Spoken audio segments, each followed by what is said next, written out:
केलं, नामदेवांनी देवाशी बोलणं केलं. आपण देवाशी बोलत नाही. बिचारा तो एकटा आहे. तो म्हणतो मीही होतो एकला, करमेना मुळी मला. मला करमतच नाही, मी एकटाच आहे. आता कोणीतरी जनाई येईल, मला हाक मारेल. आता कोणीतरी ज्ञानोबा येईल, मला बोलवेल. नामदेव येईल, मला घास भरवेल. पण बिचारा तो एकटा तिष्ठत 28 युगांपासून विटेवर उभा आहे.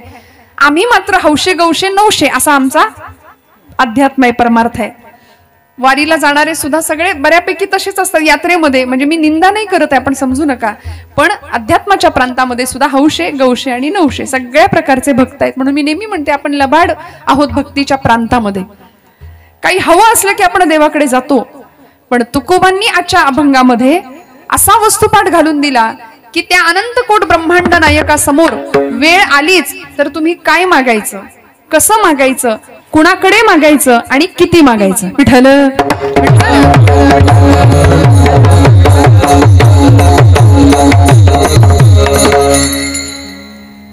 किती मागायचं, काय मागायचं, कुणाकडे मागायचं आणि कसं मागायचं, एवढ्या 4 प्रश्नांची उत्तर झाली की आपलं कीर्तन संपलं. तुकोबांनी मागितलं परमात्मा पांडुरंगाकडे. मागायची वेळ का आली हो? वेळ का आली? संत तर कधी काही मागतच नाहीत. आपल्यावर वेळ आली मागायची तर आपली यादी तयार आहे. इतकं मागू, इतकं मागू, मी तर विधानसभेचं लोकसभेचं तिकीटच मागेन. इतकं मागू आपण देवाकडे की आपली यादी, आपली झोळी कायम फाटकी आहे. बरं, ज्या संसारासाठी मागतो तो संसार कसा आहे? त्या संसाराने आम्हाला काय दिले? लटिका व्यवहार सर्व हा संसार माया येण झाला, माया येण झाला. लटिका व्यवहार सर्व हा संसार माया येण झाला, हरी विना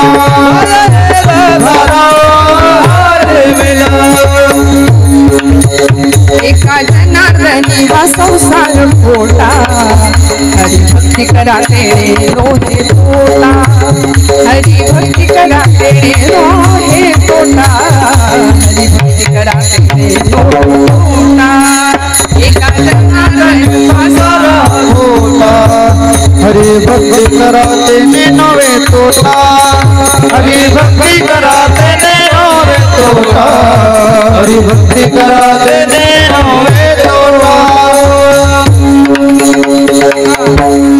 खोट्या असलेल्या संसाराकरता भगवंताकडून हे मागणं आम्ही मागत राहतो. हे चिदान देगा देवा. तुकोबराय म्हणले तुझा विसर न व्हावा. आम्ही म्हणतो लाखभर रुपये पगार व्हावा, चांगलं पॅकेज असू दे मजबूत. आयटीतली माणसं, आयटीतच असतो की नाही आपण, जमल्यास इन्कम टॅक्स बुडवता यावा. दारिद्र्य जाऊ दे, बेकारी जाऊ दे, यंदा मुलीचं जुळू दे, पोराचं चांगलं होऊ दे, प्रपंच होऊ दे, शेजारच्याच होऊ दे, सगळं आम्ही मागतो, सगळं मागतो. पण जे मागायला पाहिजे ते मागत नाही देवाकडे. तुकोबांनी आम्हाला शिकवलं काय मागायचं असतं. एकतर संतांनी मागितलं याला कारणच होतं आम्हाला कळावं काय मागायचं असतं. प्रापंचिक माणसांनी काय मागायचं देवाकडे हे आम्हाला कळावं याकरता तुकोबा मागतात. दुसरी गोष्ट, देवच मागे लागला हो, माग माग माग म्हणून. भरपूर कीर्तन करावं तुकोबांनी 5-5 तास, आणि पांडुरंग परमात्मा यावेत आणि कडकडून आलिंगन द्यावं, म्हणावं तुकोबा काहीतरी मागा की, काहीतरी मागावं. तुमच्या अख्ख्या पिढीत कुणीच काही आमच्याकडे मागितलं नाही. कर्ज वाढत गेलं माझ्यावर, दिवाळखोर नारायण त्याला बहुतांचे ऋण, संत म्हणतात. ऋण कर्ज वाढत गेलं कुणावर? देवावर, भक्तीचं. देवच मागे लागला, काहीतरी मागा, काहीतरी मागा, काहीतरी मागा.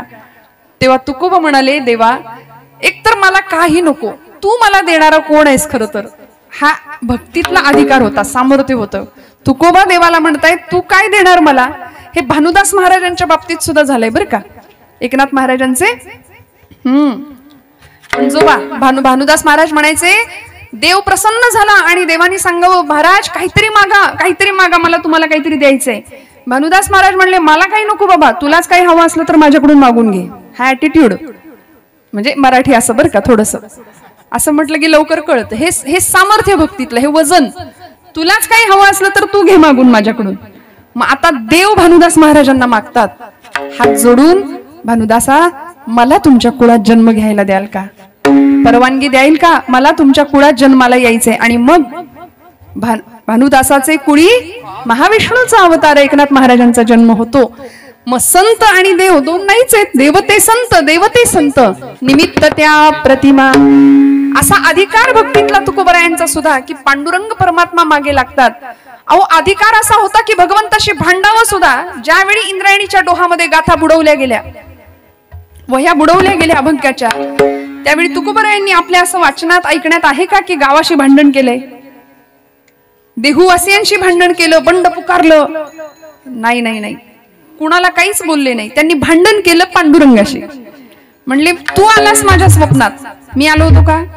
तूच मला म्हणालास नामदेवे केले स्वप्ना माझी जागे, सवे पांडुरंगा घेऊन या. नामदेव महाराजांचा शतकोटी अभंग रचनेचा संकल्प तुकया तुम्ही पूर्ण करा असं तू मला म्हणालास, म्हणून तू माझ्याकडून हे करून घेतलं. आता तूच बुडवलेस ना, तूच तार. मग परिणाम राघवे सागरात पाषाण तारी,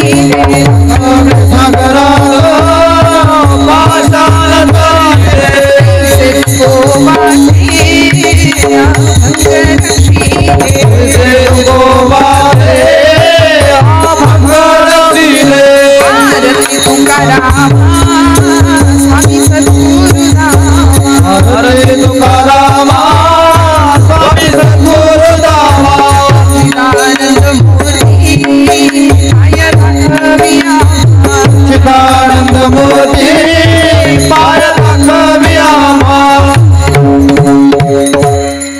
सच्चिदानंदाची मूर्ती असलेले तुकोबराय. अशी आरती लिहावी रामेश्वर शास्त्रींनीच. राघवे सागरात पाषाण तारिले, तैसे तुकोबाचे अभंग रक्षिले. असा अधिकार भक्तीतला. देव मागे लागतात. तुकोबा कुणीच काही मागितलं नाही, बोल्लोबांनी काही मागितलं नाही, तुमच्या विश्वंभर बाबांपासून कुणीच काही आमच्याकडे मागितलं नाही, आता तुम्ही तरी मागा. तुकोबा म्हणले देवा मला काहीच मागायचं नाही, पण तू ऐकायलाच तयार नाहीस, सारखं माग माग माग म्हणून शान माझ्या माग लागलायस, म्हणून मागतो देवा दे. आणि तुकोबा मागतात अभंगाच्या प्रथम चरणापासून. सदा माझे डोळे जड तुझी मूर्ती, सदा माझे डोळे जड तुझी मूर्ती, सदा माझे डोळे जड तुझी मूर्ती, सदा माझे डोळे जड तुझी मूर्ती, सदा माझे डोळे जड तुझी मूर्ती, सदा माझे डोळे जड तुझी मूर्ती, माझे डोळे जड तुझी मूर्ती, सदा माझे डोळे जड तुझी मूर्ती. रखुमाईच्या पती सोयरिया, रखुमाईच्या पती सोयरिया, गोड तुझे रूप गोड तुझे नाम, गोड तुझे रूप गोड तुझे नाम. रखुमाईच्या पती सोयरिया, रखुमाईच्या पती सोयरिया, गोड तुझे रूप गोड तुझे नाम, गोड तुझे रूप गोड तुझे नाम. सदा माझे डोळे जड तुझी मूर्ती, रखुमाईच्या पती सोयरिया, रखुमाईच्या पती सोयरिया, सदा माझे डोळे जड तुझी मूर्ती, रखुमाईच्या पती सोयरिया, रखुमाईच्या पती सोयरिया. जोरदार टाळ्या वाजवा. सदा माझे डोळे जडो तुझी मूर्ती, रखुमाईचे पती सोयरिया. तुकोबरांनी मागणं मागितलं भगवंताकडे, हे पांडुरंगा हे विठ्ठला, असं काही म्हणालेत का या अभंगात? काय म्हणालेत? रखुमाईच्या पती. तसा वशिला लावला बघा. आधी म्हणले त्यांचं नाव घेऊया गृहमंत्र्यांचं, आणि मग एकदा त्यांच्या मार्गे आपण गेलो की आपलं काम 100% होणार आहे. कारण कितीही कोणीही व्यवहारात कितीही मोठे असा, घरामध्ये तुम्हाला ऐकून घ्यावं बघा, हळूच म्हणतायत, लागतच. येतोय आवाज कानावर, मला हळूच येतोय पण लागतच, बरोबर ना? ऐकावं लागतच. तुम्हाला काही कळत नाही, हे वाक्य तुम्हाला ऐकावंच लागतं. सगळीकडे आवाज या वर्गाचा जास्त आहे. मी म्हणते एसटीत सुद्धा आपणच आहोत सध्या, सगळीकडे आपणच आहे. तुकोबा म्हणाले मला पांडुरंग परमात्मा देईल यात शंका नाही, पण मी या बाजूने गेलो आणि आईच्या थोडासा आधाराने गेलो तर मला अजून काहीतरी जास्त मिळेल. अध्यात्मातलं खरं धन, परमार्थाचं खरं धन जे मला हवंय ते पांडुरंग परमात्मा दिल्याशिवाय राहणार नाही. तुकोबांनी भगवंताला रखुमाईच्या पती सोयरी असं म्हणून साक्षात आदिशक्ती जगदंबेचाही गौरव केला आणि त्या परब्रह्मालाही वंदन केलंय. आपल्याकडे शिवशक्ती, लक्ष्मी आणि विष्णू, पांडुरंग परमात्मा आणि रुक्माई माता म्हणजे शिवशक्तीचं हे प्रतीक आहे, हे मिलन आहे. भगवंत आणि त्यांची ती शक्ती एकटे होते भगवंत, त्यांना अनेक व्हावंसं वाटलं. वेदवचन आहे एकोहम बहुश्याम, म्हणून देव अनेक होण्याकरता ब्रह्म एकटं निर्विकार आहे, त्याला आकार नाही, तो अजन्म आहे. अनाम असलेलं ब्रह्म एकटं होतं. त्यांनी विचार केला की मला अनेक व्हायचंय. मग आधार घेतला आपल्या मायेचा, लक्ष्मीचा, आदिशक्तीचा, आणि म्हणून मग या सृष्टीची निर्मिती झाली. ब्रह्म आणि मायेचं मिलन झालं, पुरुष प्रकृतीच्या मिलनाने सृष्टी निर्मिती झाली. म्हणून आपण ब्रह्म आणि मायेच्या गुणाकारातनं भगवंतांनी सृष्टी निर्माण केली. भागवतामध्ये सांगितलंय मनु हा आपला पहिला पूर्वज आहे. कोण आहे? मनु हा आपला पहिला पूर्वज आहे. मग ती सगळी वंशावळ भागवतामध्ये आपण नेहमी ऐकतो बऱ्याचदा. कधी जास्त कुणाला अभ्यासाची इच्छा असेल, आवड असेल तर नक्की ते वाचून काढून बघा कधीतरी की आपला पूर्वज मनु आहे. डार्विनचा उत्क्रांतीवादाचा सिद्धांत इंग्रजी शिक्षणामुळे आमच्या पोरांना शिकवतो. आपली उत्क्रांती कुणापासून झाली? मनुष्याची उत्क्रांती कुणापासून झाली? माकडापासून झाली. मी ठामपणे सांगते, ज्यांनी कोणी सांगितले त्यांची उत्क्रांती झाली असेल त्यांच्यापासून, आपली नाही. 5000 वर्षापूर्वींचा इतिहास, हजारो वर्षापूर्वींचा इतिहास आपला. एकटं ब्रह्म होतं, मायेचा आधार घेतला. मनु हा आपला पहिला पूर्वज आणि तिथून आपली मानव, मनुपासून झाला म्हणून मानव. म्हणून आपण सगळे मानव आहोत, पण कधी कधी वागतो दानवासारखे. देवाने इतकं दिलंय तरी सुद्धा आमच्याकडे समाधान नावाची श्रीमंती नाही. तुकोबा आम्हाला शिकवतात काय मागायचं. काय मागितलं? व्यवहारातलं काही मागितलं? देवा दारिद्र्य जाऊ दे. किती होतं दारिद्र्य तुकोबांच्या घरी?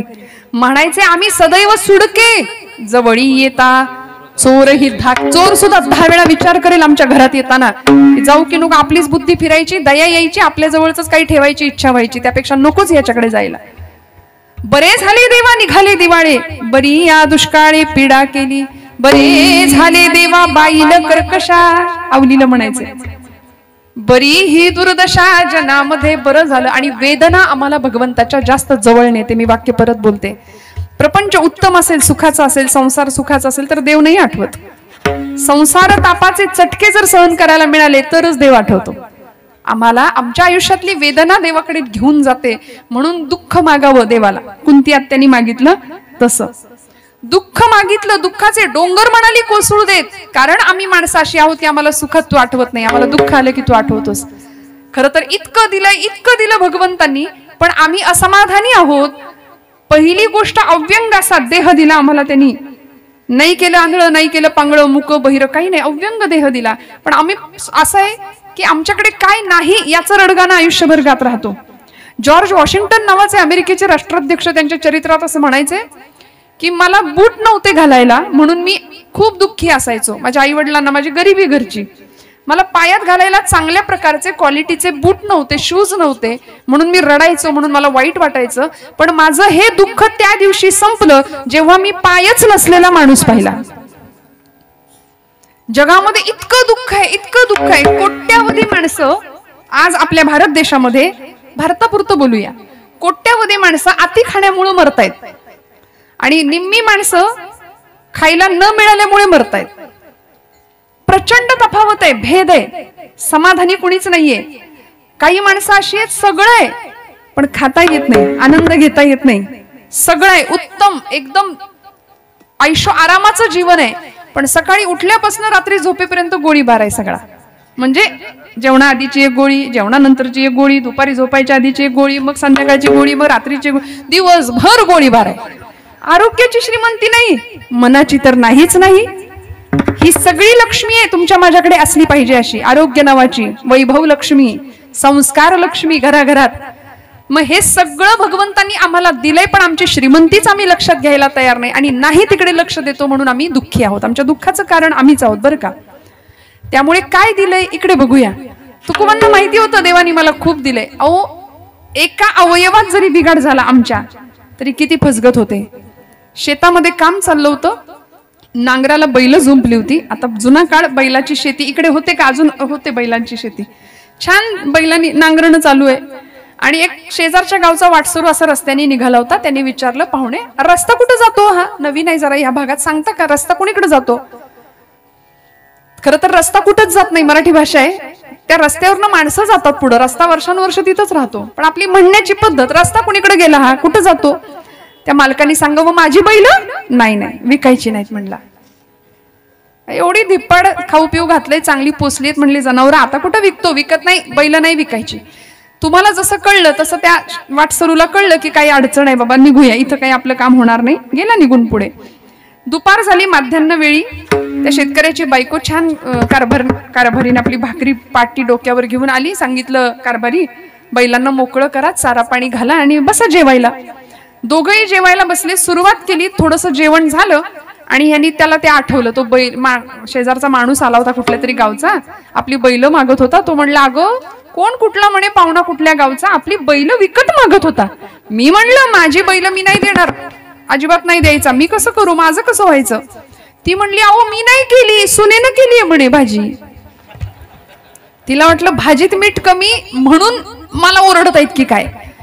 म्हणली आता अक्कलीचा भाग नाही, काडीची अक्कल नाही. ते सासू सुनाचं काय संवाद असतो गोड, कशाला मी सांगू तुम्हाला, असतो की नाही. घराघरात इतकं छान प्रेमाचं बोलणं असतं. क्वचित अशी घरं असतील की भांडणं होत असतील. छान छान संवाद. ती म्हणली आता घरी गेल्यावर बघते म्हणे. तिला लग्न होऊन एवढे दिवस झाले, भाजीत मिठाचा अंदाज नाही, स्वयंपाकाचं काही कळत नाही, भाजीत मीठ किती घालावं कळत नाही, घरी जाऊन बघते म्हणाले. असं सासू सुनेचं सांगायला लागले की चेहरे बघा ना कसे खुलले त्यांचे. लगेच म्हणजे कीर्तनामध्ये अशाच गोष्टी असल्या पाहिजेत असं एक साधारणपणे अपेक्षा आहे बरं का आपल्या सगळ्यांची. पण असो, दृष्टांत हा दृष्टांतपुरता असावा. दृष्टांताची रचना कीर्तनातली सिद्धांत पक्का व्हावा याकरताय. मला सांगायचा सिद्धांत काय आपण लक्ष देऊ नये का. ती म्हणाली मी संध्याकाळ झाली की घरी जाते आणि सांगते म्हणली तिला, बघते कशी धारेवर घेते. घरी आली आणि झालं तोंड सुख सुरू झालं, तोंडाचा पट्टा, तुला काही कळत नाही म्हणे, लग्नाला इतके वर्ष झाली, भाजीत मिठाचा अंदाज किती मीठ असावं तुला कळत नाही, एवढं मीठ घालून ठेवलंय भाजीत. ती लागली रडायला. तिला एवढंच कळत होतं काहीतरी बिघडले, ओरडतायत माझ्यावरती. इतके दिवस या घरात येऊन इमानी इतबारी यांचं सगळं करते, सगळ्यांचं सगळं करते, रांदा वाडा उष्टी काढा, मला काडीची किंमत नाही म्हणली या घरात. येऊ दे म्हणली त्यांना संध्याकाळी घरी, सगळं सांगते आणि बॅग भरून तयार ठेवते, घरी निघून जाते माहेरी. आणि मग मात्र संध्याकाळ झाली, महाशय पिठाचा डबा डोक्यावर घेऊन आले होते घरात. आता ते नेहमीचं काम होतं त्यांचं, गिरणीत नाही यायचं. तुम्ही हसताय, तुमच्याकडे पण हा अनुभव आहे वाटतं, आहे की नाही. ते आपण हसतो कशामुळे माहितीये का, आपल्या फाईल ओपन होतात. विठ्ठल विठ्ठल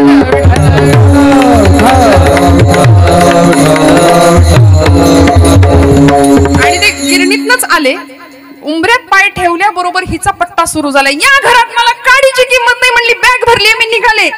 जरा कुठं काही बिनसलं की लगेच सासूबाईंचं तोंड सुख सुरू होतं माझ्यावर. तो म्हणला अगं गिरणीतच गर्दी होती, त्याला मी तरी काय करू. विठ्ठल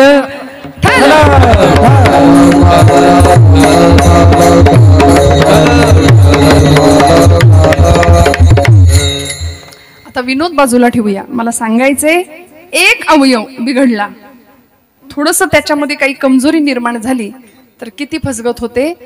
आणि जर परमेश्वराने एवढा सगळा देह, एकाही रुपयाचा हिशोब न मागता अव्यंग असा देह आम्हाला दिलाय, देवी दिला देह कशा करता, भजना गोमटा. मग आता सावध होऊया ना.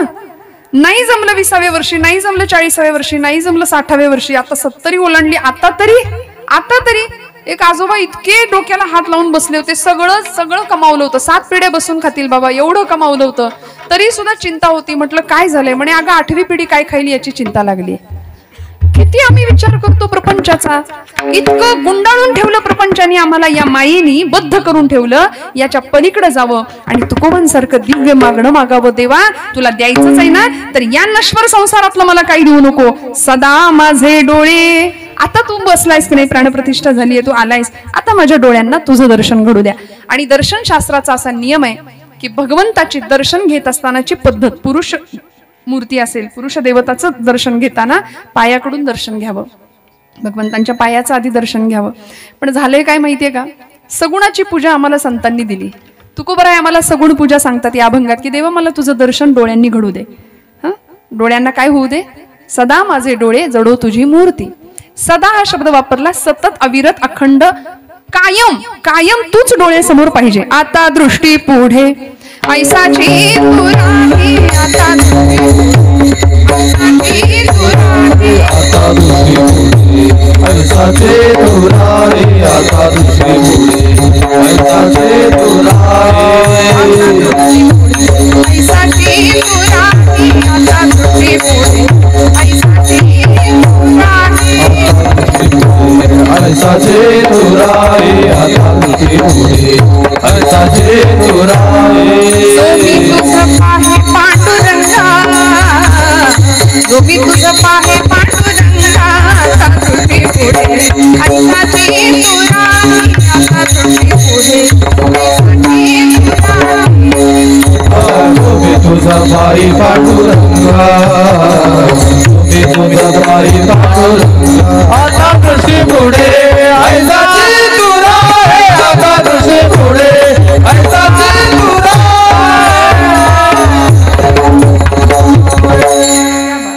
भगवंताच्या सगुण मूर्तीचा विग्रह समोर असेल ना तर त्याच्याकडे बघावं. इतकं सुंदर रूप डोळ्यांमध्ये साठवावं, सदा माझे डोळे. आता तुकोबरायांना वाटतं माझ्या डोळ्यांनी पांडुरंगाला बघावं, आपल्याला काय वाटतं आपल्या डोळ्यांनी काय बघावं, हा ज्याचा त्याचा प्रश्न आहे. पण अध्यात्माच्या मार्गावरती काय बघावं डोळ्यांनी, डोळे तुम्ही घ्या रे सुख, पहा विठोबाचे मुख, घेई घेई माझे वाचे, गोड नाम विठोबाचे. प्रत्येक इंद्रियाला काम दिलं तुकोबरायांनी, तुम्ही ऐका कान माझ्या विठोबाचे गुण, आणि मना तेथे धाव घेई राही विठ्ठलाचे पायी. असं सुंदर अध्यात्म सोपं करून शिकवलं की नाही. डोळ्यांनी काय करायचं, विठ्ठलाची मूर्त बघायची. का हो, इतकं सुंदर साजरं रूप आहे ना भगवंतांचं की ते डोळ्यात साठत नाही, मन भरत नाही. म्हणून तर वारी करणाऱ्याला विचारा, एवढे दिवस पायपीट करून करून करून कधी कधी मुखदर्शन सुद्धा नीट होत नाही, आणि ते झालं तर कशा अष्टसात्विक धारा डोळ्यातनं वाहायला सुरुवात होतात. हे इथे बसून इथे बोलून नाही कळणार, तो अनुभव घ्यावा लागेल आणि मग कळेल काय आनंद होतो भगवंतांची मूर्त डोळ्यामध्ये पाहिली तरी. त्यामुळे तुकोबा म्हणतात की माझ्या डोळ्यांना सतत तुझी मूर्त भगवंता घडू दे, का त्या मूर्तीचं दर्शन घडू दे. सगुण पूजा करत असताना आम्ही माणसं सगुणाची आराधना करत असताना त्या सगुणाच्या पूजेचे काही नियम आहेत, शास्त्र आहेत, विधी आहेत. पण आज आमच्या समाजाने करून ठेवलंय देवाच्या मूर्तीचं बाहुलं. बर का, मूर्तीची प्राणप्रतिष्ठा झाल्यानंतर काही नियम आहेत, काही शास्त्र आहेत, काही विधी आहेत, त्यानुसार पूजा आणि त्यानुसार संस्कार सगळे व्हावेत ही अपेक्षा आहे संतांची, आपल्या धर्मशास्त्राची.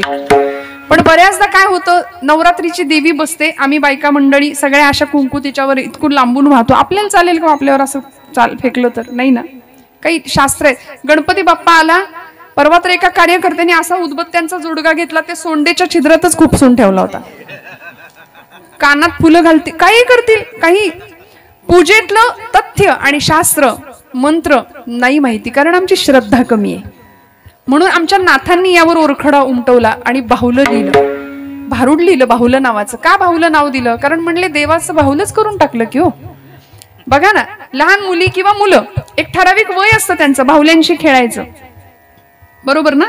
आता नाही खेळत बाहुल्याशी कुणी, आता ते डबडं हातात द्या, मग काही नाही, जगाचं भान नसतं त्यांना, काही कशाचं भान नसतं.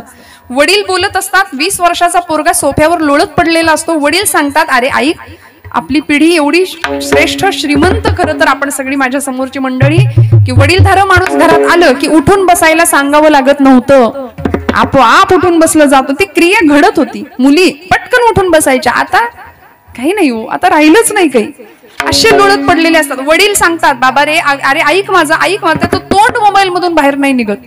आणि वडील एकदा सांगतात, अरे ऐक मी काहीतरी तुला महत्वाचं सांगतोय. मग काय आहे म्हणायचं, कपाळावर 100 आठ्यांचं जाळं आणून, जणू काही सगळ्या जगाचं टेन्शन यालाय. आम्ही कुठे चाललो? त्यामुळे काय सांगत होते मी? हा बाहुलं. विठ्ठल विठ्ठल विठ्ठल.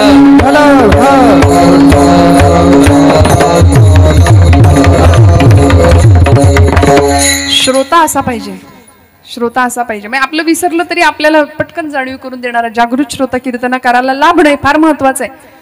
लहान मुलं बाहुल्यांसोबत खेळतात आणि ते वय असतं ठराविक. पूर्वीची मुलं खेळायची 6-7 वर्षापर्यंत, 5 वर्षापर्यंत त्या बाहुल्या. नंतर त्या बाहुलीचं आयुष्य काय, भविष्य काय, तिचा कुठेतरी हात तुटलेला असतो, पाय तुटलेला असतो, डोकं तुटलेलं असतं, ते कुठेतरी भंगारात, कुठेतरी उकिरड्यात पडलेलं असतं ते बाहुली. कारण 22 वर्षानंतर, 20 वर्षानंतर बाहुल्या बदलतात. त्यामुळे ती जी संध्याकाळी लहानपणी खेळलेली बाहुली असते ती कुठेतरी कोपऱ्यात पडत राहते आडगळीच्या खोलीत. नाथबाबा म्हणाले, आमच्या देवांचं सुद्धा असंच बाहुलं करून ठेवलं हो लोकांनी. अनेक प्रकारच्या मूर्ती असतात, पण लोकांनी काय केलं, शिळा तांब्याचे केले बाहुले, शिळा तांब्याचे केले बाहुले, शिळा तांब्याचे केले बाहुले, शिळा तांब्याचे केले बाहुले, शिळा तांब्याचे केले बाहुले, शिळा तांब्याचे केले बाहुले, शिळा तांब्याचे केले बाहुले, शिळा तांब्याचे केले बाहुले. पाठ मांडून वरी वै सबिने, पाठ मांडून वरी वै सबिने, पाठ मांडून वरी वै सबिले, पाठ मांडून वरी वै सबिले. अक्षता झाकोळीले, अक्षता झाकोळीले, मना येई ते नाम ठेविले, मना येई ते नाम ठेविले, मना येईल नाव ठेविले, मना येईल नाव ठेविले. लागनासी लागले वेड, लागले वेड, लागले वेड, शिळा तांब्याचे केले बाहुले, शिळा तांब्याचे केले बाहुले, शिळा तांब्याचे केले बाहुले, शिळा तांब्याचे केले बाहुले. मनोस लागले वेड, लागले वेड, लागले वेड, शिळा तांब्याचे बाहुले, शिळा तांब्याचे बाहुले केले, शिळा तांब्याचे बाहुले केले. म्हणून मूर्तीचं बाहुलं होता कामा नये, श्रद्धेने त्या मूर्तीची पूजा आमच्याकडून व्हावी. तुकोबराय म्हणतात, ती मूर्ती माझ्या डोळ्यांना अखंड दिसू दे देवा.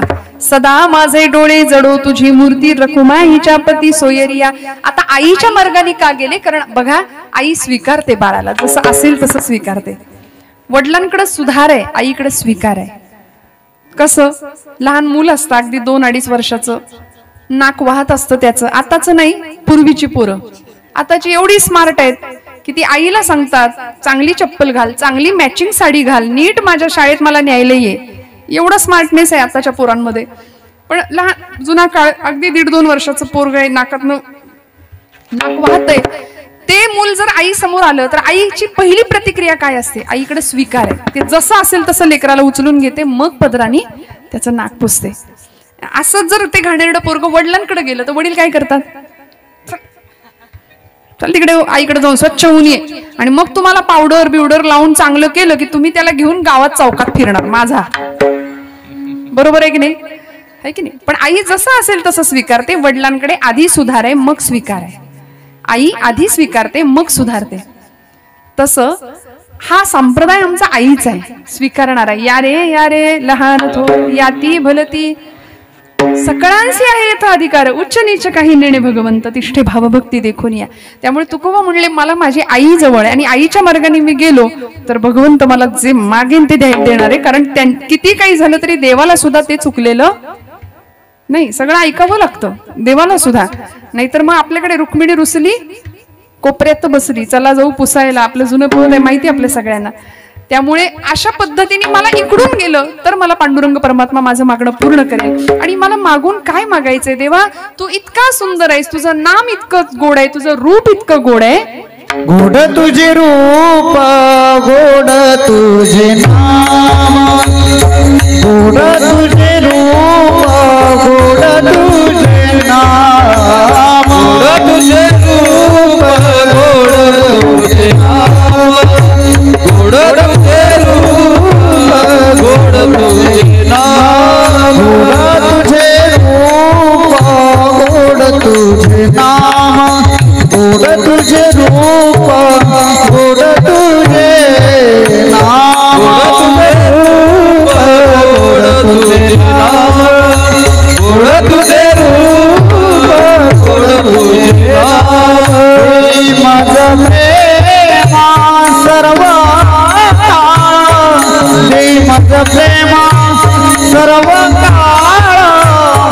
तुझे रूप गोड तुझे नाम गोड तुझे रूप गोड तुझे नाम देवी मत प्रेम गर्भ काळ देवी मत प्रेम गर्भ काळ गोड तुझे रूप गोड तुझे नाम गोड तुझे रूप गोड तुझे नाम गोड तुझे रूप गोड तुझे नाम देवी मत प्रेमा सर्व काळ देवी मत प्रेमा सर्व काळ गोड तुझे रूप गोड तुझे नाम देवी मत प्रेमा सर्व काळ देवी मत प्रेमा सर्व काळ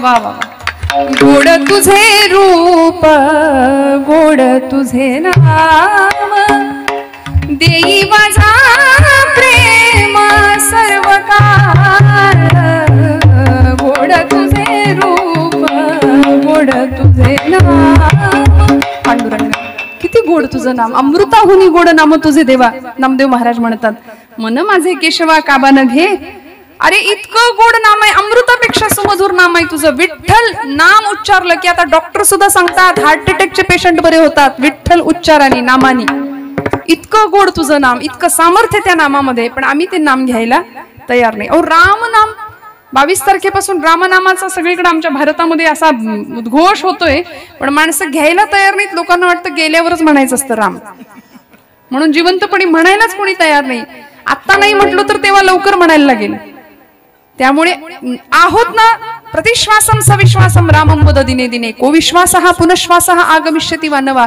पुढचा श्वास आम्हाला घ्यायला मिळेल की नाही माहिती नाही आहोत तोपर्यंत नाम घ्यावं जे कुठलं उपास्य दैवत आहे आपलं तुकोबरायांचं विठोबा होतं म्हणून गोड तुझे रूप त्या रूप तर गोड आहे रूपापेक्षा तुझं नाम गोड आहे आम्हाला तुझ्या नामाचा छंद लागला इतका लागला की मी गातो नाचतो आनंदे वेडा झालो मी तव छंदे लोकांनी मला वेड ठरवलं पण मला फरक नाही पडला लोकांनीच कशाला आमच्या बायकोनी सुद्धा आम्हाला वेड्यातच काढलं तसा सगळ्यांचा हा अनुभव असतो पण तुकोबरायांनी जाहीर केलं म्हटले आमची आवली सुद्धा मला वेडच ठरवते पण माझ्या आवलीला मी कितीतरी वेळा सांगितलं आवले पांडुरंगाचं नाम गोड आहे गोड घे शिव्यांची लाखोली व्हायची पांडुरंगांना आवली माता आमच्या आईसाहेब जिजाई बर मनात वैर असं होतं कीटक भृंगन न्याय सांगितलंय साहित्यामध्ये म्हणजे इतकं वैर होतं भगवंताशी की ते शिवी देण्याचं एक निश्चित ठिकाण ठरलंच होतं काळ्या मेल्या मुडद्या अशी डिक्शनरी होती सगळं नाही मी इथे सांगू शकत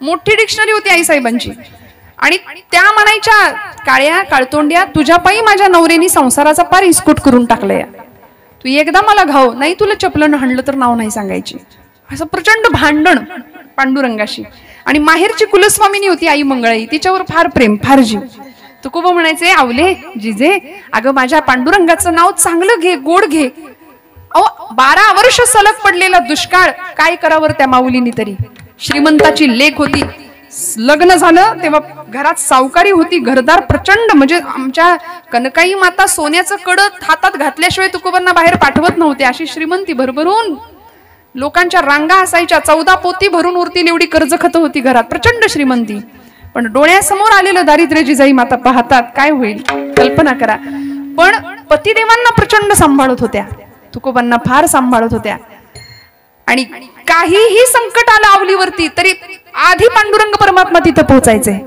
आधी पांडुरंग कारण पांडुरंग परमात्मा म्हणायचे आवली माझ्या तुकयाला सांभाळते ना मग तिला सांभाळणं माझं काम आहे विठ्ठल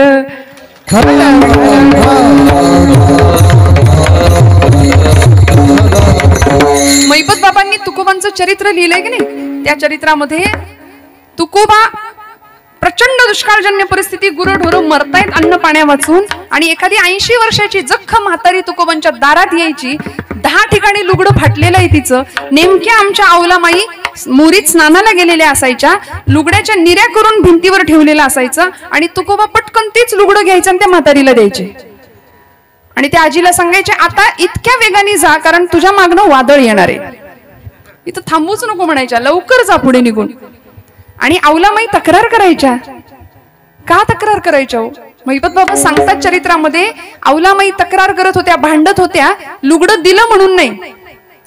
इथं वर्णन आहे या प्रसंगामध्ये, पांडुरंगानी परमात्म्यानी आपला पितांबर अवलामाईला लाज झाकायला दिला होता. म्हणाले लुगडं दिलं याचं नाही, पण आबरू झाकू कशानी? पांडुरंग परमात्मा आपला पितांबर देतो जिजामातोश्रींना. इतकं सांभाळलं, इतकं सांभाळलं. तुकोबा म्हणतात, अगं तो उदारांचा राण आहे, इतकं त्यांनी आपल्याला दिलंय. अवले कशासाठी चिंता करते, ज्यानं चोच दिली ना तो चारा देणारच आहे नव. अगं कशापायी काळजी करतेस? पण तरी सुद्धा 15-15 दिवस तुकोबा जर भामनाथाच्या डोंगरावर किंवा आळंदी पंढरपूरला गेले की हिला चैन नाही पडायचो. आणि पूर्वीची माणसं मनानं गरीब, मनाची श्रीमंती होती, पैशांची गरिबी असली तरी सुद्धा. म्हणजे शेवटचा माणूस घरी येईपर्यंत सगळे थांबायचे की नाही बघा माता भगिनी. आता या नाही तर बसा. म्हणजे जुन्या माता भगिनींचं नाही मी बोलत आहे, आमच्या पिढीचं बोलते. फार तर आम्ही गिळून आम्ही मोकळे, तुम्ही या नाही तर बसा, अशी परिस्थिती आहे. सगळ्यांनी एकत्र मिळून भोजन करणं, एकत्र जेवणं, यात जो गोडवा होता तो नाहीये. त्यामुळे 15 दिवस चूल पेटली नाही जायची. स्वाभिमानी होते अवलामातोश्री. जायच्या शेजारी जोंधळ आणावं, पसाभर छान निवडावं, भरडावं, भाकरी बनवाव्या, ताटीवरती भाकरी घ्यावी आणि निघावं. चिंतन करावं, कुठे बसले असतील धनी, कुठे बसले असतील धनी. जात असताना भामनाथाच्या त्या भामचंद्राच्या डोंगराच्या दिशेने डोंगर वाट लागावी, करवंदीच्या चाळ्या, पायात ते वाटेत काटे पडलेले, आणि अनाहूतपणे झप झप झप चालत असताना अनाहूतपणे रस्त्यात पडलेला एक 1.5 लांबीचा काटा त्या अवलीच्या पायामध्ये घुसावा. सपकन टाच फोडून काटा बाहेर, भळ भळ भळ भळ रक्त व्हायचं. आणि मठ दिशी खाली बसावी. काळ्या मेल्या काळतोंड्या, अरे तुझ्या पायी माझ्या, ते सुरू झालं तिचं परत. पांडुरंग परमात्मा विटेवर हेलावले आणि आई रुक्मिणीला म्हणतात, रुक्मिणी आय मस्ट गो, मला गेलं पाहिजे म्हणे, अवली संकटात आहे. ती म्हणली नाही जाता येणार, जाऊन तुमचाच अपमान करते, तुमच्याशी नीट बोलत नाही, तुमचं नाव नीट घेत नाही. हा तुकोबा म्हणतात गोड तुझे रूप, तिला नाही ते कळत, तुम्ही नका जाऊ. नाही नाही नाही, मला गेलं पाहिजे. गेले, गुराख्याच्या वेश, 8 वर्षाच्या एका गुराख्याच्या पोराचं रूप घेतलं, घुंगराची काठी घेतली, घोंगडा अंगावर टाकलं, काळा दोरा लंगोट लावली, निघाले आणि आले अवलीच्या मागे. हळूच हाक मारली, माय. म्हटलं तर मराठीत बोलले, म्हटलं तर इंग्रजीमध्ये बोलले. मराठीमध्ये माय म्हणजे माता, जननी, आई, आणि इंग्रजीमध्ये MY, माय म्हणजे माझा, माझी, माझे, तू माझी आहेस. आणि तिने असं तिखट नजरेने बघावं. मेल्या काळ्या, इतके दिवस या भागात कधी दिसला नाही, आता कुठून आलायस रे? तो म्हणला, अगं आई तू बोलवलंस म्हणून आलोय. बरोबर जास्त बोलू नको म्हणे, माझ्या पायात काटा गेलाय, तुला काढता येतो का? तो म्हणला, कैकांचे काटे काढलेत मी आजपर्यंत. माझी हिस्ट्री जर वाचशील ना तर माझी अशी नावं पुसली इतिहासात न. आणि बघतो काय, मेल्या काढ काटा म्हणून आपला पाय दिला. काटा हातात नखानी येईना म्हणून भगवंतांनी दात लावले पायाला. देवईची रज चरणीची माती. काटा निघाला कधी कळलंच नाही, वेदना थांबली. आणि काट्याच्या वेदनेपेक्षा जास्त वेदना झाली जेव्हा नवऱ्यासाठी आणलेली भाकरी मातीत पडलेली बघितली. पदरशेवानं पुसली, लपवली, कारण ते बघेल आणि ते येडं खाल्ल्याशिवाय राहणार नाही, ते येडं दिल्याशिवाय राहणार नाही.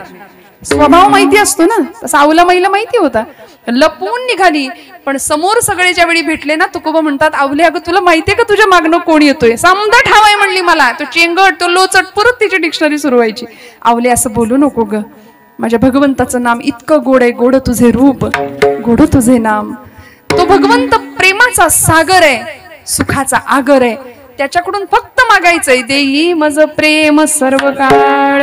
इतकं प्रेम देईल बघ, इतकं वैर धरलंस त्याच्याशी, पण तुला प्रेम दिलं, तुझं दुःख दूर केलं, तुझी वेदना दूर केली.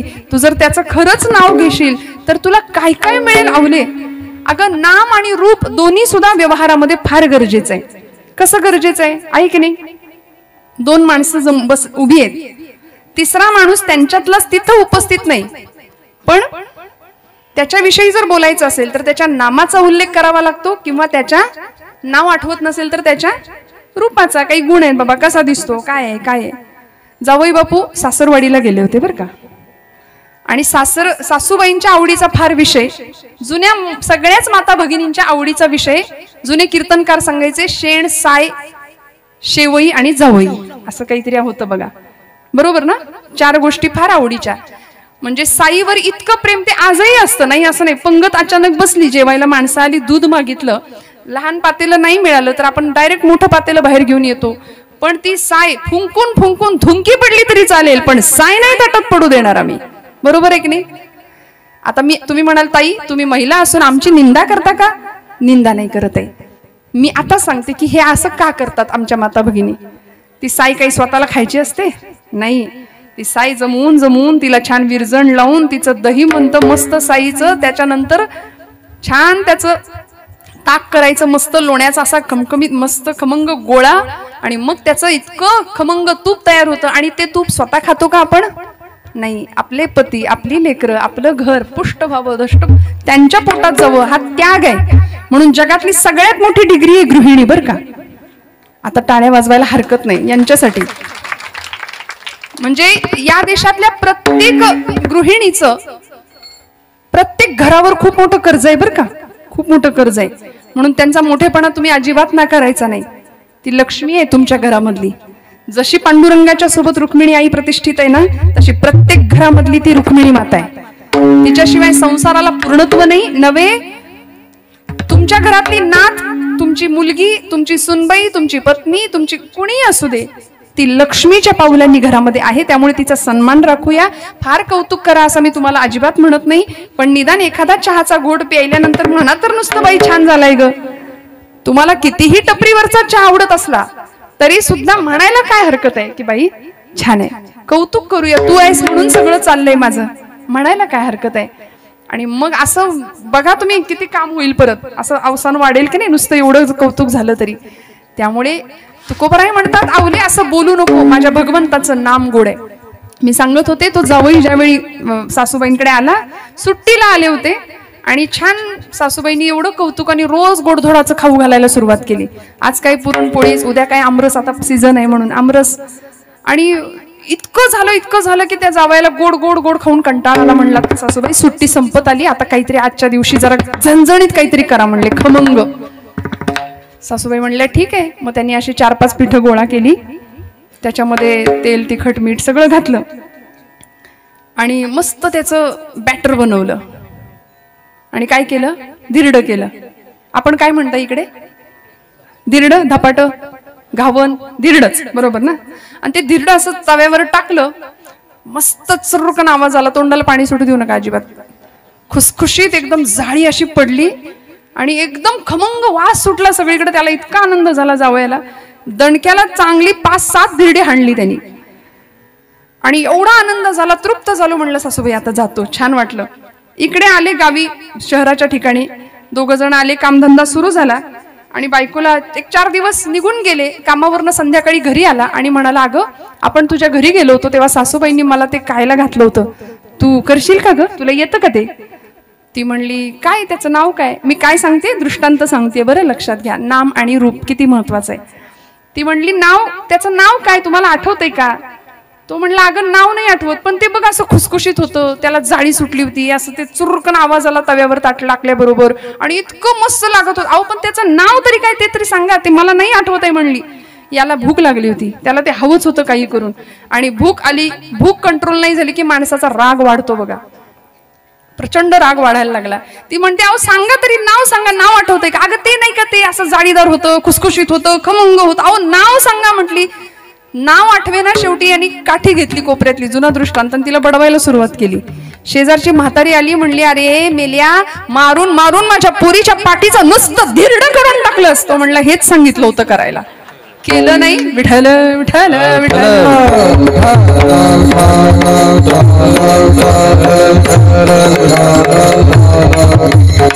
आणि म्हणून ही वेळ आली म्हणाले. त्यामुळे व्यवहारात जसं नाम आणि रूप दोन्ही गरजेचं आहे, तसं अध्यात्मामध्ये गोड तुझे रूप, गोड तुझे नाम, देई मज प्रेम सर्व काळ. किती प्रेमळ आहे, किती गोड रूप आहे. चंद्राहुनी शीतल, रविहुनी सोज्वळ. चंद्राहुनी शीतल, रविहुनी सोज्वळ. चंद्राहुनी शीतल, चंद्राहुनी शीतल, रविहुनी सोज्वळ. तेणे माझा त्रिवळा, तेणे माझा त्रिवळा पेरियले. चंद्राहुनी शीतल, रविहुनी सोज्वळ. चंद्राहुनी शीतल, रविहुनी सोज्वळ. चंद्राहुनी शीतल, रविहुनी सोज्वळ. चंद्राहुनी शीतल, रविहुनी सोज्वळ.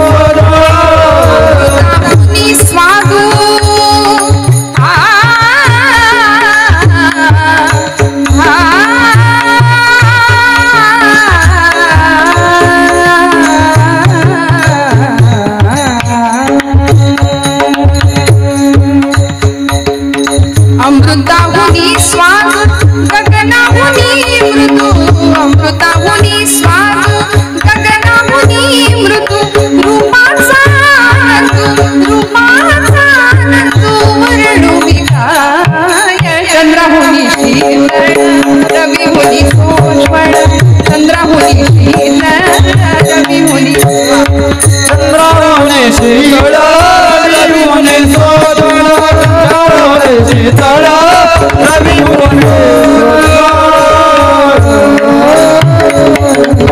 नाथांनी भगवंताचं केलेलं हे वर्णन आहे बरं. एकनाथ महाराजांचा अभंग आहे. श्रीमद भागवत ग्रंथामध्ये देव किती सुंदर आहेत त्याचं वर्णन स्वतः रुक्मिणी मातेनी स्वयंवराच्या प्रसंगात पत्र पाठवलं होतं देवाला आणि म्हणाली होती श्रुत्वा गुणान भुवन सुंदर शृण्वतांते. त्रिभुवनात सुंदर आहेस. निर्विश्य कर्ण विवरैर हरतोंग तापम रूपम दृशम दृशिमतामखिलार्थलाभम त्वय्यच्युता विशति चित्तम पत्रपम मे शरच्चंद्र बिंबाननं चारुहासं शरच्चंद्र बिंबाननं चारुहासं लसत्कंडलाकांत गंडस्थलांगं जपाराग बिंबाधरं कंजनेत्रं परब्रह्मलिंगं भजे पांडुरंगं परब्रह्मलिंगं भजे पांडुरंगं. असा सुंदर भगवंत राजस सुकुमारराव किती वर्णन करावं. आता घड्याळ पुढे सरकते. तुकोबराय म्हणतात की देवा गोड तुझं रूप गोड तुझे नाम देई माझं प्रेम सर्व काळ तू प्रेमाचा आगर आहेस. आणि आता काय कर माहितीये का तुझं नाम गोड आहे तुझं रूप गोड आहे पण आता तुझा आणि माझ्यातला दुरावा मला सहन नाही होत. आता ये आणि माझ्या हृदयात बस. विठू माऊलिये हाची वर दे विठू माऊलिये हाची वर दे विठू माऊलिये हाची वर दे विठू माऊलिये हाची वर दे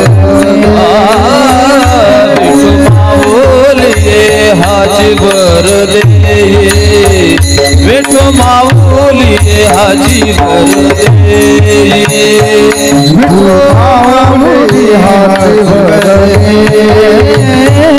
विठू माऊलिये हाची वर दे.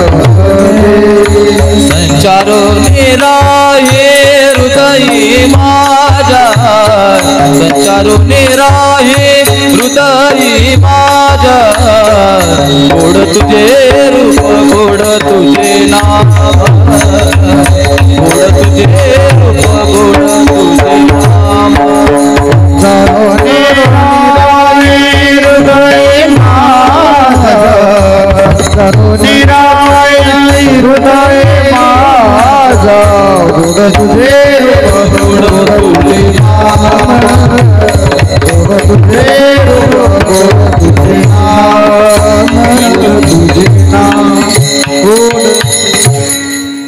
विठू माऊलिये हाची वर देई संचरोनी राही हृदयी माझे. काय कर भगवंता आता तुला द्यायचंच आहे ना तर तू ये आणि माझ्या हृदयात बस. भगवंत हृदयात येतो का हो? येतो पण त्यासाठी हृदय कसं असलं पाहिजे या अटी आहेत. जेणे विठ्ठल मात्रा घ्यावी तेणे पथ्य सांभाळावी. काय पथ्य आहे? त्या हृदयामध्ये आधीच भाडेकरू बसलेत आमच्या षडविकार रूपी भाडेकरू बसले. त्यांना आधी हाकलावं लागेल. ते नील स्वच्छ जागा करायला लागेल. म्हणून या मंडपात आल्यानंतर ते काम होतं. इथे आल्यानंतर बघा ना तुम्ही कीर्तनात आल्यानंतर पहिली गोष्ट माणूस आपलं देहभान विसरतो. काही क्षणाकरता का होईना आपलं वय विसरतो. ब्रह्मीभूत काया होतसे कीर्तनी भाग्य तरी ऋणी देवाईसा. इथे आल्यानंतर डोळे समया होतात पाय चौरंग होतात हात बिल्वपत्र होतात आणि हृदय सिंहासन बनून जातं. आणि त्या गाभाऱ्यात मग ईश्वर सर्वभूतानां हृद्देशेर्जुन तिष्ठति भ्रामयन् सर्वभूतानि यंत्रारूढानि मायया. सगळीकडे असलेला भगवंत उपनिषदकार म्हणाले एको देव हा सर्वभूतेषु गूढः सर्वव्यापी सर्वभूतांतरात्मा असा असला तरी सुद्धा तो भगवंत कुठे असतो? हृदयामध्ये येतो. या हृदयामध्ये मी रामू असता सर्व सुखांचा आरामू परिभ्रांतासी कामू विषयावरी. हृदयामध्ये भगवंत आहे. मग त्याची आठवण त्याची जाणीव करून घ्यावी हे तुमचं माझं कर्तव्य आहे. तुकोबराय म्हणतात देवा लांब राहू नको माझ्या हृदयात ये. माझ्या हृदयात तुला यावं लागेल. भगवंत हृदयात आहे पण आम्हाला जाणवत नाही. त्याकरता काय करावं लागेल? त्याची जाणीव करून घ्यावी लागेल. आचार्य अत्रे नावाचे साहित्यिक होऊन गेले पुण्यामध्ये. कोडीत नावाचं गाव त्यांचं पुरंदर तालुक्यातलं. प्रल्हाद केशव अत्रे असं त्यांचं नाव. मराठी साहित्यातलं खूप मोठं नाव आहे. आत्र्यांचं एक पद आहे, लोकांना वाटतं तो तुकोबांचा अभंग आहे, पण त्याच्या शेवटी तुका सांगे मूढ जना असं लिहिलंय, पण तसं नाहीये. त्यांचा अभंग आहे, जशी उसात हो साखर तसा देहात हो ईश्वर. उसामध्ये साखर जशी आहे तसा देहात ईश्वर आहे. जसं दुधामध्ये लोणी तसा देही चक्र पाणी. देह देवाचे मंदिर, देह देवाचे मंदिर, देह देवाचे मंदिर, देह देवाचे मंदिर, देह देवाचे मंदिर, देह देवाचे मंदिर. आत आत्मा परमेश्वर, आत आत्मा परमेश्वर, देह देवाचे मंदिर, देह देवाचे मंदिर, देवाचे मंदिर, देह देवाचे मंदिर. दुधामध्ये लोणी, दुधात लोणी आहे का? आपण जागे आहेत का? सगळे जागे आहेत ना? दुधात लोणी आहे का? नाही आहे. दिसतं का? नाही. मग ते दिसायचं असलं तर अगदी प्रक्रिया करावी लागेल, विरजण लावण्यापासून ते ताक घुसळेपर्यंत, मग लोण्याचा गोळा येईल. जसं दुधातलं लोणी दिसण्याकरता प्रक्रिया आहे. जसं दुधामध्ये लोणी तसा देही चक्रपाणी. दुधातलं लोणी दिसायला जसं घुसळावं लागतं तसा देहातला देव दिसायला सुद्धा घुसळावंच लागतं. आणि घुसळणं म्हणजे दुसरं तिसरं काही नसून भजन आहे. भजन म्हणजे घुसळणं आहे. फिजिक्सचा, भौतिकशास्त्राचा एक सिद्धांत, एनर्जी ज्यावेळी आपण सेंट्रलाइज करतो त्यावेळी ऊर्जा जास्त सघन केली की ती जास्त शक्ती देते.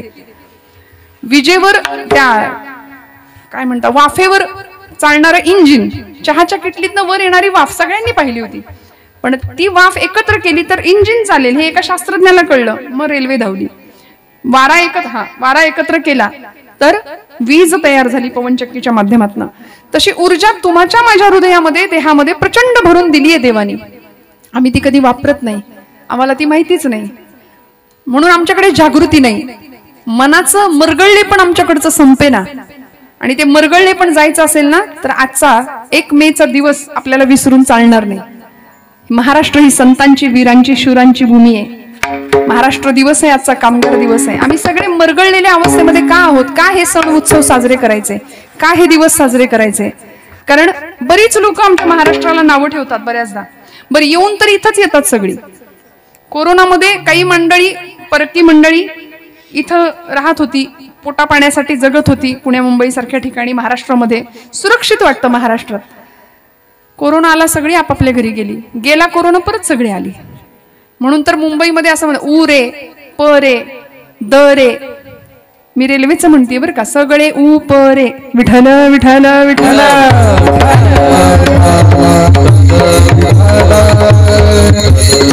म्हणजे उत्तर पश्चिम रेल्वे असं म्हटलं बरं, तुम्ही काही समजून घेऊ नका. सगळी माणसं येतात का? प्रत्येकाला असं वाटतं इथं सुरक्षा आहे, इथं सुरक्षा आहे. कारण हा देश आणि ही भूमी आणि हे राष्ट्र असं आहे. इथे भवानी मातेचं अधिष्ठान आहे. इथं पांडुरंग परमात्मा 28 युगांपासून तिष्ठत माझ्या महाराष्ट्राच्या भूमीतच आहे. रेवा वरदा कृष्ण कोयना भद्रा गोदावरी मुळी रे गडगड नार्या नभा. काय लिहिलंय काव्य शाहीर साबळेंनी, म्हणताय, रेवा वरदा कृष्ण कोयना भद्रा गोदावरी. एकपणाचे भरती पाणी मातीच्या घागरी. इतकं एक ऐक्यत्व आहे महाराष्ट्राच्या भूमीमध्ये. सगळी मंडळी एकमेकांना धरून आहेत, किती काही झालं तरी. त्यामुळे महाराष्ट्र ही आमची भूमी आहे. त्याबद्दल आम्हाला अभिमान वाटलाच पाहिजे. तो इतिहास आम्हाला वाचला पाहिजे. संतांच्या चरित्रांची गाथा आम्ही वाचली पाहिजे. शूरवीरांची भूमी, तिचं स्मरण आम्हाला केलं पाहिजे. आणि हे सगळं करताना भगवंतांचं अधिष्ठान समोर विसरता कामा नये.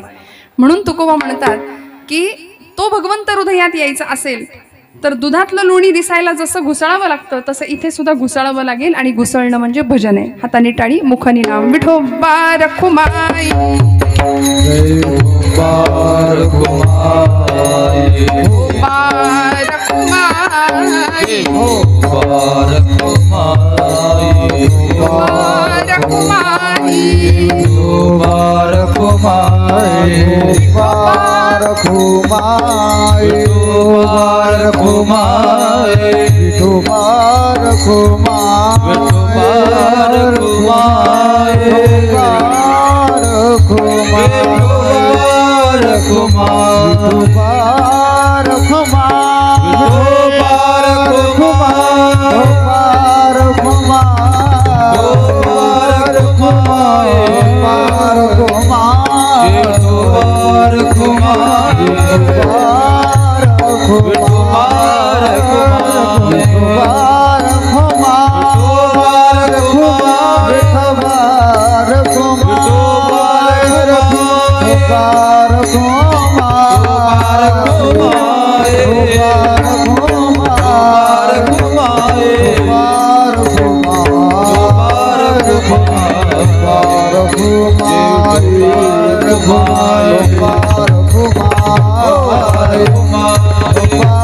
बारकुमारी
मंथोनी नवनीता तैसे घे अनंता वाया व्यर्थ कथा सांडी मार्ग हरिमुखे म्हणा पुण्याची गणना कोण करी.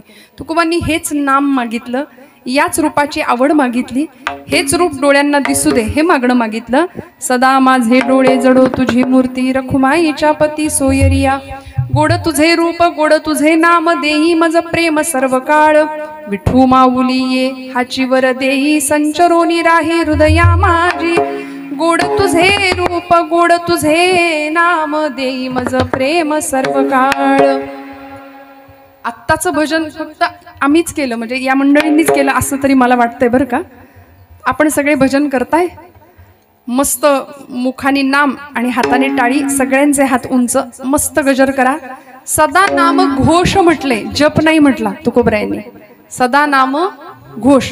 सामूहिक प्रार्थना भारतीय संस्कृतीचं श्रीमंतीचं हे आहे, त्यामुळे सामूहिक प्रार्थना आली पाहिजे. सगळ्यांनी मिळून केलेल्या प्रार्थनेची ताकद खूप मोठी असते. सगळीकडे सकारात्मकता निर्माण करण्याचं सामर्थ्य नामामध्ये आहे. मस्त आवाज येऊ द्या, सगळ्यांनी भजन करा. तुकाराम तुकाराम तुकाराम तुकाराम तुकाराम तुकाराम तुकाराम येऊ द्या आवाज. तुकाराम तुकाराम तुकाराम तुकाराम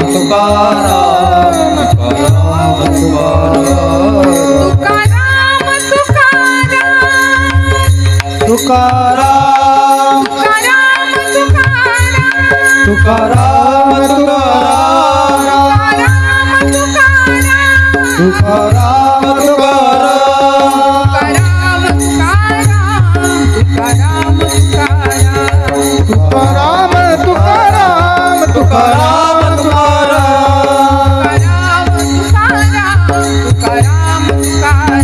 तुकाराम तुकाराम तुकाराम तुकाराम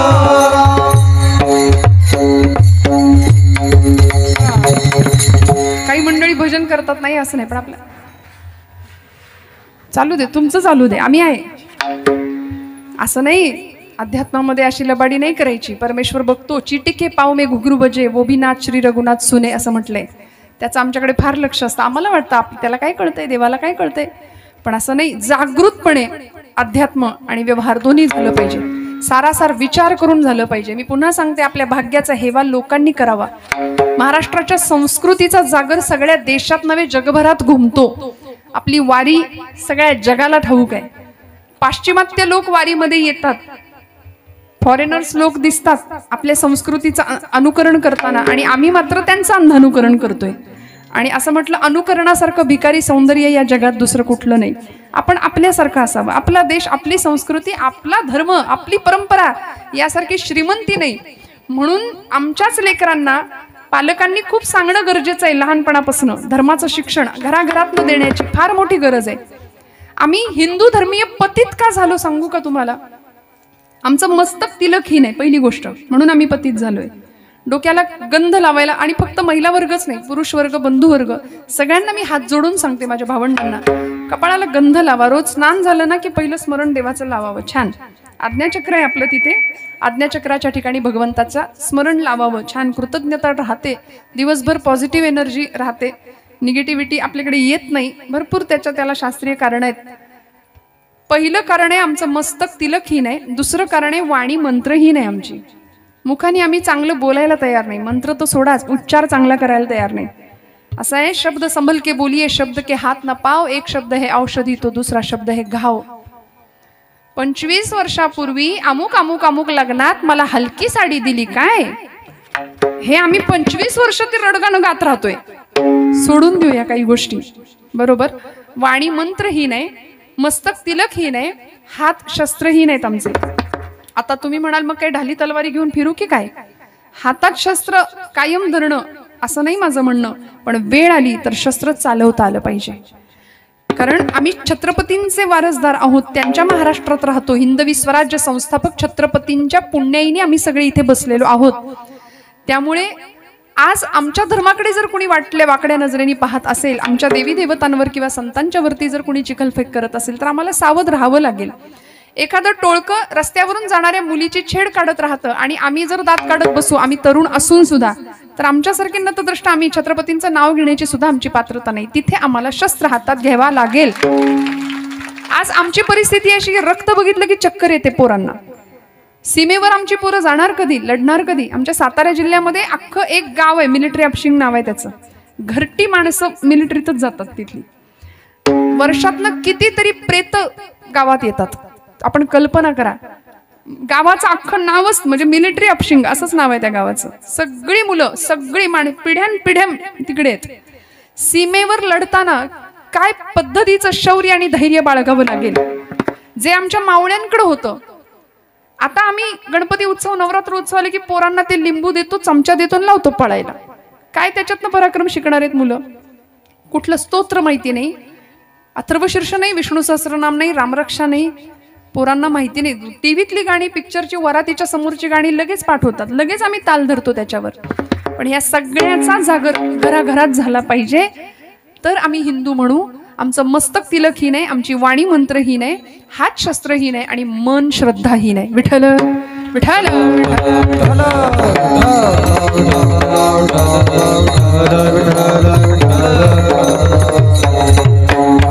त्यामुळे श्रद्धावान लभते ज्ञानम तत्पर संयतेंद्रिय हा भगवान गोपालकृष्ण गीतेमध्ये म्हणले ना. श्रद्धा असेल तर आम्हाला ज्ञानप्राप्ती आहे आणि ज्ञान मिळालं तर मोक्ष प्राप्ती आहे, अशी सांगड आहे. त्यामुळे मोक्ष हवाय ना तर इथे येऊन बसायचं, कारण येथे मोक्ष असे आयता श्रवणाची आहे. आयता मोक्ष आम्हाला संतांनी कीर्तनात आणून दिलं. माऊली म्हणतात येथ मनाचा मारू न करता इंद्रिया दुःख न देता येथे मोक्ष असे आयता श्रवणाची आहे. त्यामुळे कुठेही जंगलात जाऊन संन्यास घ्यायची गरज नाही. उत्तम प्रपंच करून आम्ही उत्तम परमार्थ करू शकतो. मी म्हटलं महाराष्ट्राला अनेक लोकांनी नावं ठेवली, काय तुमच्या महाराष्ट्रात बघण्यासारखं काही पडके किल्ले आणि बुरुज याशिवाय दुसरं काहीच नाही. म्हटलं इथल्या महाराष्ट्राच्या बुरुजांनी स्वतःच्या छाताडावर शत्रूच्या तोफांचे गोळे झेललेत. इथे रक्तरंजित असा इतिहास आहे या महाराष्ट्राच्या भूमीला. म्हणून तर आमचे तान्हाजी ज्यावेळी गेले होते चांदीच्या वाटीत अक्षता घेऊन आई तुळजाभवानीकडे किंवा छत्रपती शिवाजी महाराजांकडे आणि जिजाऊ माऊसाहेबांकडे, तेव्हा जिजाऊ मासाहेबांनी विचारलं तान्ह्या बऱ्याच दिवसांनी आलाय, तुला ओवाळते मी. म्हणून ताट केलं औक्षणाचं आणि ओवाळलं तानाजी मालुसरांना. तानाजी म्हणतात आई तुला आता ओवाळणी घातली पाहिजे, मला काय घालू ओवाळणी सांग. काय घालू ओवाळणी राजमाता तू ग महान, काय घालू ओवाळणी राजमाता तू ग महान. शिवा बसला सामोरी ओवाळील प्रेमान, शिवा बसला सामोरी ओवाळील प्रेमान. आता ओवाळणी काय घालू म्हटल्यानंतर जिजा मातोश्री म्हणतात तान्या ओवाळणी द्यायची आहे का, दे. काय महाराष्ट्र आणि काय महाराष्ट्राचा इतिहास आहे श्रोते हो आमचा. काय ओवाळणी अवघड, काय ओवाळणी अवघड, अवघड द्यावा कोंढगड, अवघड द्यावा कोंढगड. वहिरे तुझ्या पुढं वा कविल मानजी, वा कविल मानजी, वा कविल मानजी. छत्रपतींनी सांगावं मासाहेब काय करतात, त्यांच्या पोराच्या लग्नाचं निमंत्रण द्यायला आलाय तो आणि त्याला मोहिमेवर पाठवतात. एवढं ऐकलं तानाजी मालुसरेंनी. अहो इतिहास सांगतो तानाजी मालुसरेंची न्याहारी ऐकून ठेवा. न्याहारी बर का, म्हणजे ब्रेकफास्ट, नाश्ता 65 भाकऱ्यांची न्याहारी होती. कुणाची? तानाजींची. हे माझ्या पदरचं नाही, आपलं ऐकूनच पोट भरतंय. 65 भाकऱ्या फक्त न्याहारीला खायचे. म्हणून तर कोंढाणा सर झाला आणि गड आला पण सिंह गेला, हा इतिहास घडला महाराष्ट्राचा. तानाजी मालुसरांनी सांगितलं नाही राजा, ही वाटी ठेवली खाली, आता इमान इथं तुझ्या पायाशी राखलंय ना, बस. आधी लगीन लावीन कोंढाण्याचा,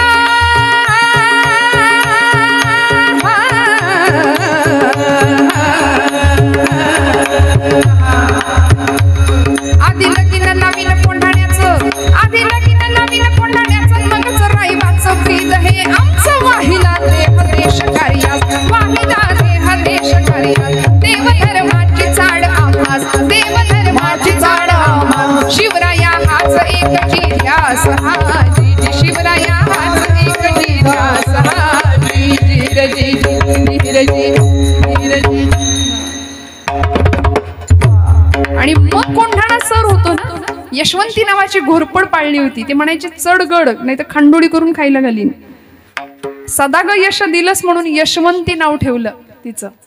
आणि काय कोंढाण्याचा इतिहास आपण जाणतो, असा प्रत्येक गड किल्ल्यांचा इतिहास या महाराष्ट्राचा इतिहास आहे. त्यामुळे आजच्या दिवशी या महाराष्ट्र भूमीला वंदन तर आपल्याला करायचंच आहे, संतांच्या परम पावन स्मृतीला वंदन करायचंय. भगवान पंढरीश परमात्म्याची मूर्ती प्रतिष्ठापना झाल्यामुळे त्या सगुण साकार विग्रहाला जितकं वंदन करता येईल, जेवढं डोळ्यात साठवता येईल तेवढं साठवायचंच आहे. कारण गोड तुझे रूप, गोड तुझे नाम देई, मज प्रेम सर्व काळ. तुकोबराय म्हणतात विठू माऊली ये हाची वर देई, संचरोनी राही हृदयी माझ्या. तू हृदयात आला पाहिजेस, कारण तुझ्या माझ्यातलं भेद तेव्हा संपेल जेव्हा तू हृदयात येशील. तू आणि मी दोन उरणार नाही, असा अद्वैताचा साक्षात्कार मला प्राप्त होईल. आणि हे एवढं सगळं झाल्यानंतर भगवंत म्हणतात तुकोबा अजून काहीतरी मागा, अजून काहीतरी मागा. तुकोबा म्हणतात एवढं सगळं मागितलं, आता मला काही नको. तुका म्हणे काय न मागो आणि का, तुका म्हणे काय न मागो आणि का.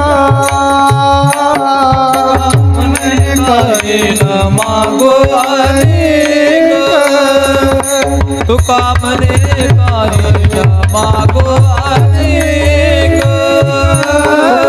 म्हणे काही न मागो अनेक तुका म्हणे काही न मागो अनेक काही न मागो अनेक तुका म्हणे काही न मागो अनेक सर्व आहे तुझे पाय सुख सर्व आहे गोड तुझे रूप गोड तुझे नाम गोड तुझे रूप गोड तुझे नाम तुझे पाय सुख सर्व आहे तुझे पाय सुख सर्व आहे गोड तुझे रूप गोड तुझे नाम गोड तुझे रूप गोड तुझे नाम देई माझा प्रेमा सर्व काळ देई माझा प्रेम सर्व काळ देई माझं प्रेम देई माझा प्रेमा सर्व काळ देई माझं प्रेमा सर्व काळ देई माझा प्रेमा सर्व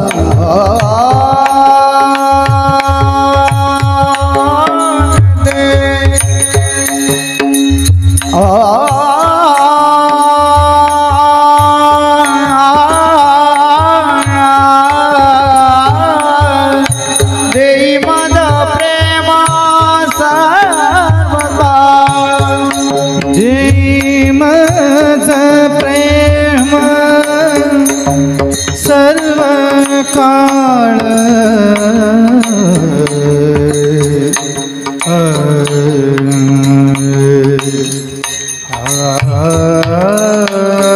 देई माझं प्रेम सर्व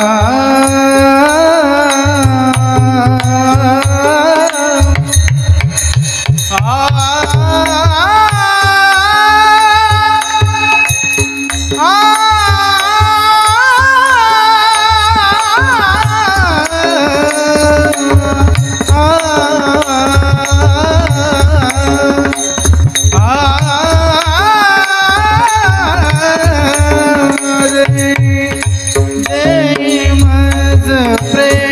देई मज प्रेम सर्व काळ देई मज प्रेम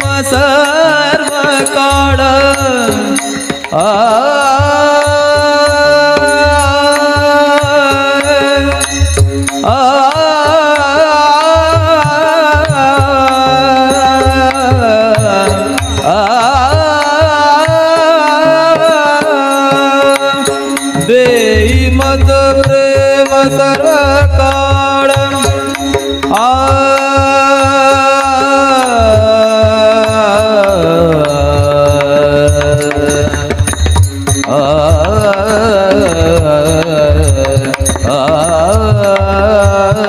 देई मज प्रेम सर्व काळ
सर्व काळ गोड तुझे रूप गोड तुझे नाम गोड तुझे रूप गोड तुझे नाम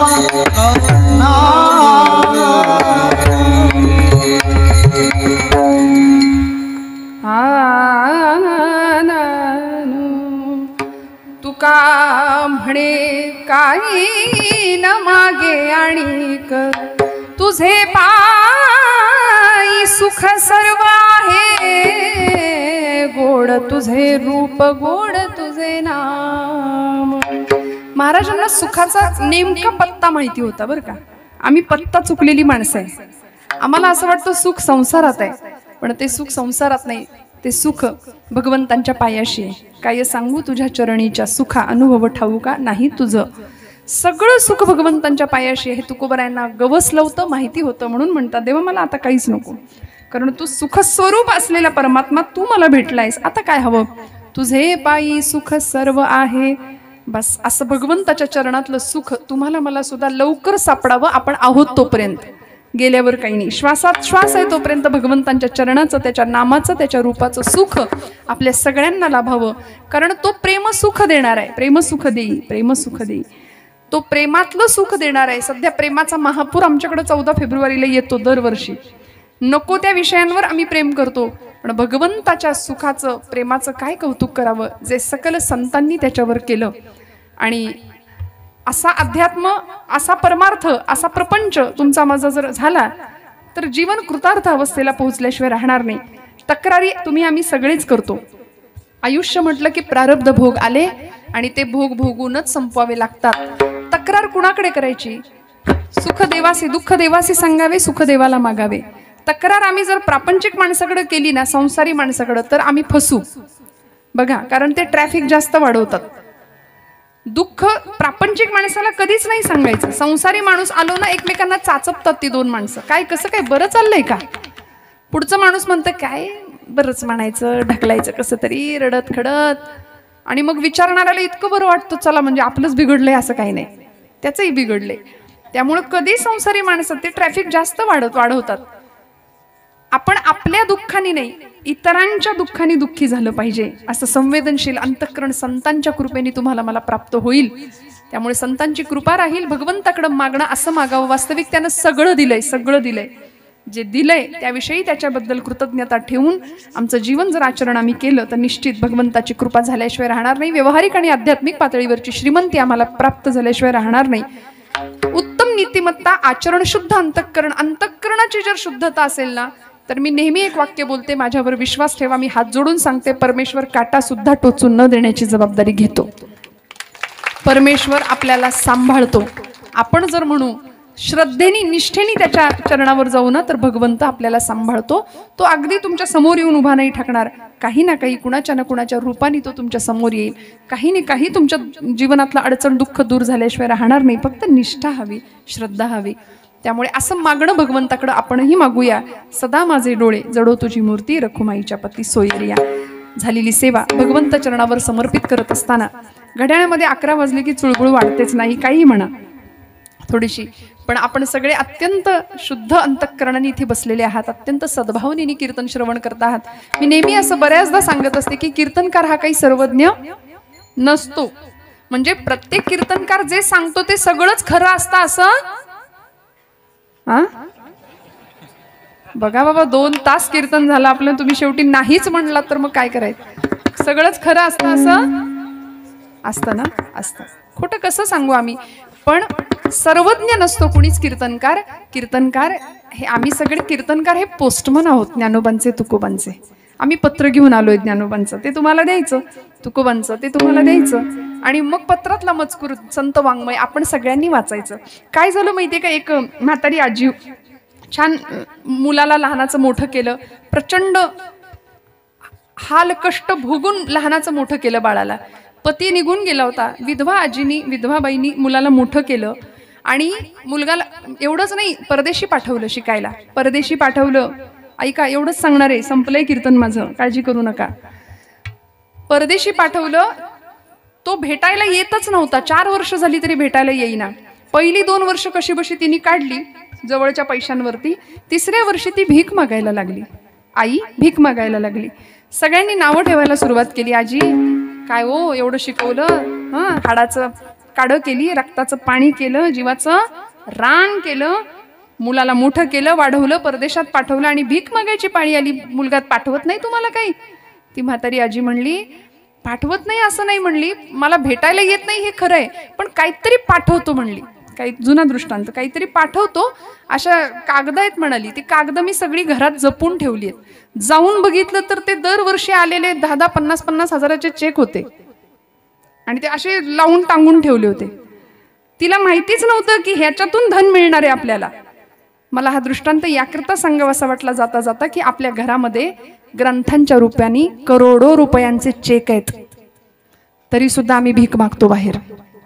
मला क्षमा करा, आम्ही कशाला दुसऱ्यांचं खरकट खायचं? ज्ञानोबांची ज्ञानेश्वरी, तुकोबांची गाथा, समर्थांचा दासबोध, नामदेवांची गाथा, सकल संत गाथा सगळं असताना आम्ही नको त्या विचारांच्या मागे का जातो? श्रीमंती भरपूर आहे आपल्याकडे, श्रीमंतीचं भान ठेवूया, त्यानुसार आचरण करूया। बोलत असताना काही वेडवाकडं गेलं असेल तर मोठ्या अंतकरणाने क्षमा करा। झालेली सेवा पांडुरंग पंढरीश परमात्म्याच्या चरणी समर्पित करते, आपल्या सगळ्यांच्या आतमध्ये असलेल्या भगवंताला वंदन करते। उत्तम साथीदार, गुणीजन, गायक, वादक, सर्व चोपदार मंडळी, टाळकरी मंडळी, विणेकरी सगळ्यांच्या चरणी कृतज्ञतापूर्वक वंदन करते। आमच्या अनिताताई, त्यांचे यजमान, आणि या कार्यक्रमासाठी मार्गदर्शन म्हणून लाभलेले हरिभक्तीपरायण धोंडीराम महाराज आहेर, हरिभक्तीपरायण प्रशांत महाराज जाधव, हरिभक्तीपरायण समाधान महाराज पगार, आणि माननीय श्री भैयाजी जोशी यांच्या सहकार्याने चालू असलेला हा सोहळा, बरोबर अजून नाही ना कुणाचं राहिलं, सगळ्यांच्या चरणी कृतज्ञतापूर्वक वंदन करते। पुन्हा एकदा सगळ्यांना आपण काय म्हणतात सकारात्मकतेने जीवनाकडे बघूया। कीर्तनाला जरी उशीर झालेला असला तरी सुद्धा कीर्तनकारावर प्रेम नाही केलं तरी चालेल, या गादीवर आपलं प्रेम कायम ठेवा। मी हात जोडून सांगते आपल्याला, कारण ही निष्ठा या गादीशी ठेवा आपली। कीर्तनकार येतील, लाखो कीर्तनकार आहेत महाराष्ट्रात, लाखोच्या संख्येमध्ये, पण ही गादी अनादी काळापासून चालत आलेली आहे, देवर्षी नारदांची, नामदेवांनी चालवली। त्यामुळे या गादीवरची निष्ठा आपली कायम राहू दे, कीर्तनावरचं प्रेम कायम राहू दे, एवढ्या इच्छेसह सेवेला विराम देते। ज्ञानेश्वर ज्ञानराज माऊली, ज्ञानेश्वर माऊली, ज्ञानराज माऊली, ज्ञानेश्वर माऊली।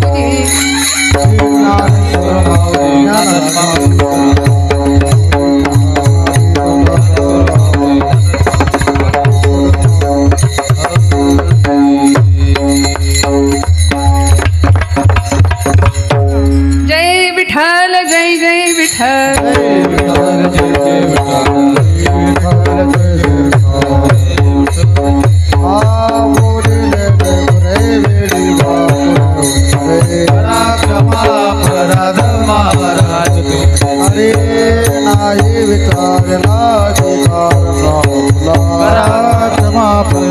महाराज